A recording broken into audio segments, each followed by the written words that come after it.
Halo sahabat mahasiswa, selamat pagi, siang, sore, dan malam. Kali ini kalian lagi dengerin aku, Arif Wicaksono, dari YouTube channel Inspirasi Mahasiswa. Bagi kalian yang suka dengan dunia kesehatan, yuk kunjungi channel Inspirasi Mahasiswa dan jangan lupa untuk subscribe ya. Oke, terima kasih. Mari kita lanjut ke pembahasannya.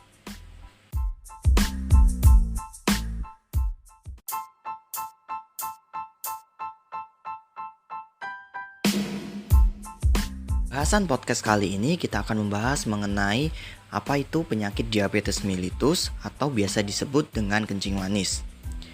Diabetes mellitus merupakan suatu penyakit yang ditandai dengan adanya kerusakan pankreas sehingga pankreas tidak dapat menghasilkan insulin yang mana berakibat pada terjadinya peningkatan kadar gula darah dari pasien atau manusia.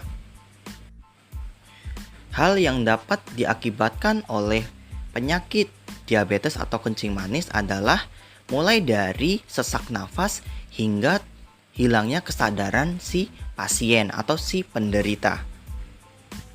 Tanda gejala yang biasanya dialami oleh penderita diabetes atau kencing manis adalah ada 3 tanda. Yang pertama, sering haus, kedua, mudah untuk lapar, dan ketiga adalah sering kencing. Itu adalah tanda-tanda awam dari penderita diabetes mellitus. Untuk lebih jelasnya diperlukan pemeriksaan khusus di pelayanan kesehatan.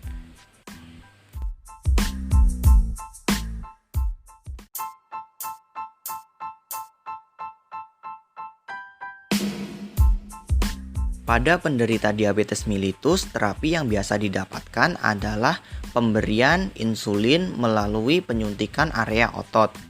Hal ini biasanya dilakukan ketika kondisi kadar gula darah penderita tinggi. Kenapa harus insulin yang diberikan? Jadi, insulin ini berfungsi sebagai perombak kadar gula darah agar bisa menjadi energi. Sehingga ketika proses tersebut sudah terjadi, maka kadar gula pada darah dapat ditekan hingga menuju ke normal. Hal lain yang perlu diperhatikan dari penderita diabetes adalah biasanya penderita diabetes mellitus ini akan mengalami pembengkakan area ekstremitas. Biasanya adalah di area kaki, namun tidak menutup kemungkinan area-area yang lain. Kenapa hal ini terjadi? Karena ketika penderita diabetes melakukan aktivitas seperti berjalan atau melakukan aktivitas lain, cairan yang ada pada pembuluh darah akan tertekan keluar sehingga mengakibatkan terjadinya penumpukan cairan pada area di bawah kulit. Sehingga dengan adanya proses tersebut, maka terjadilah pembengkakan di area tersebut.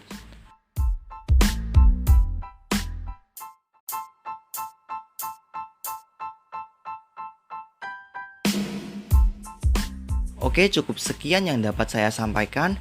Terima kasih telah mendengarkan podcast kali ini. Semoga kita bertemu di podcast-podcast selanjutnya. See you!